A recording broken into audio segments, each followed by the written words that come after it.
BBC Radio Somerset. What with that and the ongoing discussion about the state of Somerset's bus services this morning, feel free, contact the programme in any way, shape or form that you can. claire.carter@bbc.co.uk is my email address. Today we are going to talk about our bus services, as First Bus has said that it needs to recruit 20 drivers in the Wells area. I'll be talking to the man in charge of First Bus in the West in about an hour's time.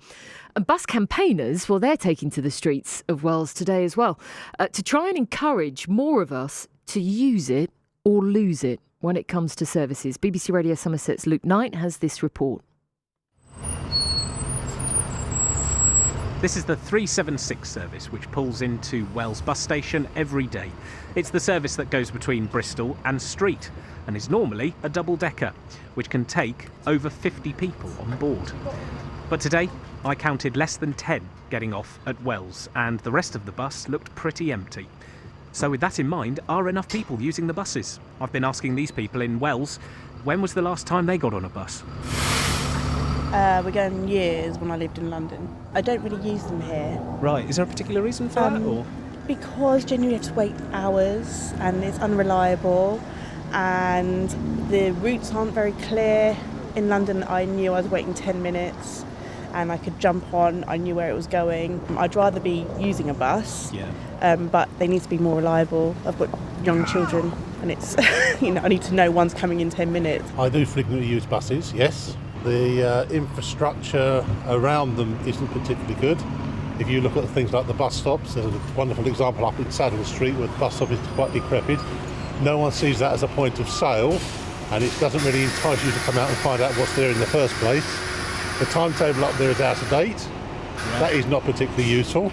Many people don't realise what is actually available. When was the last time you went on a bus? 6 months ago. 6 months ago. I just drive, so it just makes it easier and quicker to get somewhere. Is there any way they could get you on a bus rather than drive your car? Well, my daughter's a uni student and they've been very unreliable of late. If anything, I'm against them more than ever because obviously if you've got to be somewhere on at a particular time and they're running 20 minutes late, you can't do that with the job. So. Yeah. When was the last time you used a bus? I'd say about 1984. 1984, good grief. Right, okay, that pretty much tops the record for now. So is there a reason you don't use them, sir? I just prefer to sit in a car on my own than with a crowded lot of people. And when you've got a car, no need of it, is there really? We'll combine fewer passengers with a shortage of around 20 drivers at the Wells depot now is causing a bit of a vicious circle. But work is still being done to try and get people onto buses. Rosa Kell is from the 126 Supporters campaign, which, if you remember, the 126 was a bus service that was cut by the first group. Now Somerset County Council stepped in and them, along with Libra Travel, now run the service between Wells and Axbridge. But Rosa fears other services could go the same way or just disappear altogether. I think it's very much still looked at a service I cannot rely on to get home. Therefore I get the car out. And we want as many people as possible to use these routes and make sure that their presence on the bus is noted and counted for. How do we encourage more people to use buses, do you think? Well, the only way to encourage it really is to them physically get onto a bus. There's nothing nicer than now, especially now that we're coming up to all these Christmas trips. You can get a bus from Wells all the way into Bath. It only costs you £3.50 there, £3.50 back, or if you buy both tickets together, only cost you £5.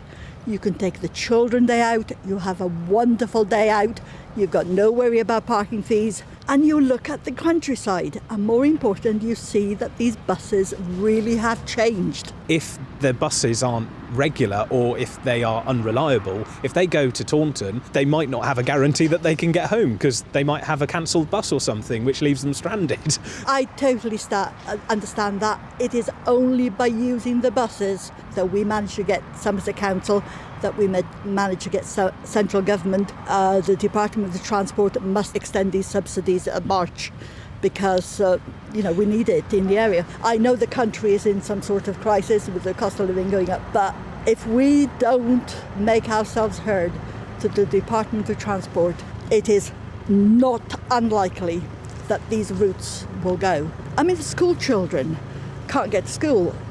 People who have jobs have had to give them up. It just doesn't make sense. It just doesn't make sense. It's Rosa Kell ending that report from Luke Knight. Now, we did put her comments to the Department of Transport. In the statement, it says, we are committed to improving bus fares, services, infrastructure, and have already given nearly £2 billion since March 2020 to operators and local authorities to mitigate the impacts of the pandemic.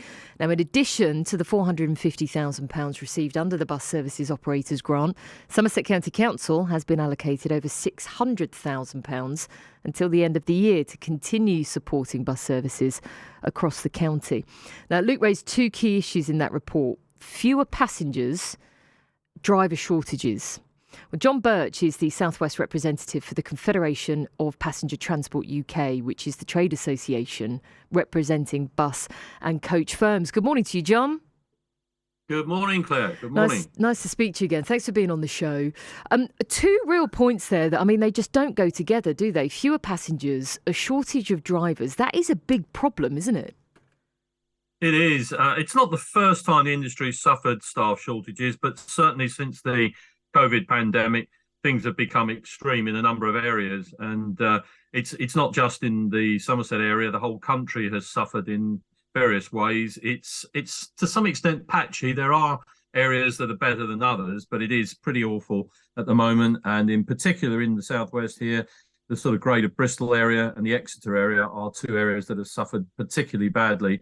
But as your correspondent was saying there earlier on, obviously with services that are less frequent, because we operate in many rural areas, the loss of a single journey is going to be extreme for anybody that's trying to rely on the bus service. So we're very well aware of the issues involved here. So it's not good. It's not good. You're quite right. What do you prioritise in terms of trying to increase passenger numbers, but also recruit drivers? Well, we've been doing several things, actually. First of all, we've recently been running something called our Thank You Driver campaign, which is an attempt to raise the profile of the driving job, to make people aware of what it involves, and hopefully dispel some of the more negative comments that have been made in various sectors about the role, because it can be a very enjoyable job, and we want to encourage, we want to increase the diversity of those that are interested in driving buses across the sector. So that campaign's been running now for several weeks, and that's had a reasonably good impact in a number of areas as well. But the other area, and you were talking about the Department for Transport there, we've been in discussion with the Department for Transport for months now. We've been providing statistics about the shortages of drivers across both the bus and the coach sector, because don't forget, some of the firms that provide bus services, and you mentioned one on your report there, are small operators as well. It's not just the large PLCs. And those small operators are struggling with resources because they've in the past relied on drivers that have already got their license that may move within the sector.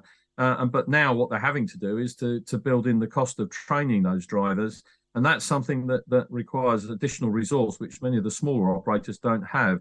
So one thing that I've been busy working with is a group in the Greater Bristol, the West of England Combined Authority area, to hopefully raise some funds there from the WECA in order to go towards helping operators to recruit staff and reduce the shortages in those areas there.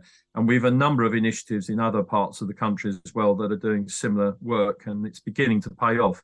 But it's a slow process, because to train a driver, just the basic training process of putting a driver through, on average, is about 2 solid weeks worth of driver training. And then you've got the inductive training with the company's procedures thereafter, route learning, that sort of thing that goes on top. So it can take a while to get a driver into the system. And of course, we're trying to stop drivers dropping out of the system. One of our problems is that we're beginning to win the battle with training drivers and getting them into the sector again, but we're losing drivers still that are departing from the sector, particularly those that have got what we call a dual license, where they can drive HGV vehicles, and they're attracted by, in some cases, better wages, and they're moving elsewhere. And that's the big problem. And that to me raises a question about, when I say responsibility, the overall responsibility here to make the service work. Some people may be thinking, these are companies, these are businesses. It's not the county council or the government's responsibility to prop them up, to help make them viable. Whose responsibility ultimately is this, and can they make the product better? Well, there's two things to say there. First of all, the networks that we see, and particularly in Somerset, are often actually the responsibility of local authorities, in that they are tendered, they're contracted services rather than commercial services in many of the rural areas that you've been referring to in your report earlier on. And as a result, therefore, the operators rely very much on the income from those contracts rather than the revenue for the services. And I'm afraid you are seeing a number of operators effectively cutting their cloth because their staff shortages mean that they can't maintain the network in exactly the same way. And to try and give some sort of reliability, rather than desperately trying to hold on to a larger network, they're actually cutting back to provide a service that they can do with the resources they've got. And that's causing controversy in a number of areas as well. But as you say, they're commercial businesses. And even where they've got a commercial network, they can only provide what they can with the resources they have. So the driver shortages in the Wells area, for example, are a reflection of the current status of the market, and inevitably services will be cut back on that basis. But people are learning ways in which to find when their buses are running and follow through. Operators are providing information.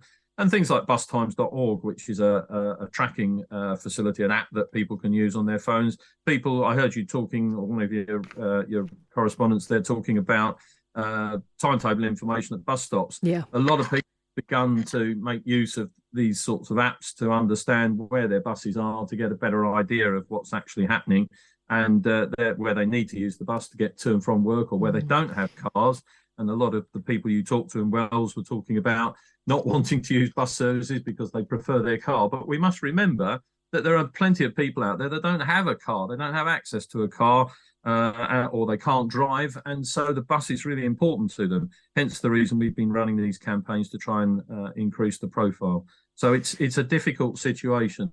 And even getting tests for drivers to actually pass their PSV tests are, in some areas, is quite a bit of a challenge because of the way in which the test system's set up as well. So, larger operators have what we call delegated examiners. They can test their own recruits there, but the smaller operators don't have that benefit. And so even trying to get drivers through a test is something of a challenge as well. Well, thanks for your time this morning. John Burch there speaking, South West representative for the Confederation of Passenger Transport UK. After 8 o'clock, you'll be hearing from Doug Claringbold, who is the Managing Director of First West of England. So any questions you'd like me to ask, please do get in touch. Evelyn in Bridgewater says, I'm currently visiting a family member at Bridgewater Community Hospital. I'm reliant on First Bus. No service on a Sunday. The other day, they were striking on the Friday and the Monday, so I've been unable to visit.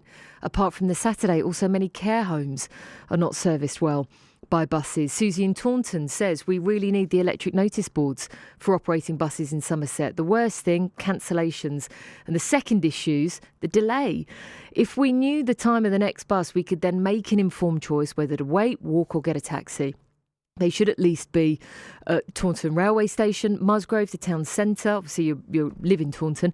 I've waited for a bus and the driver drove past me, despite me flagging him down.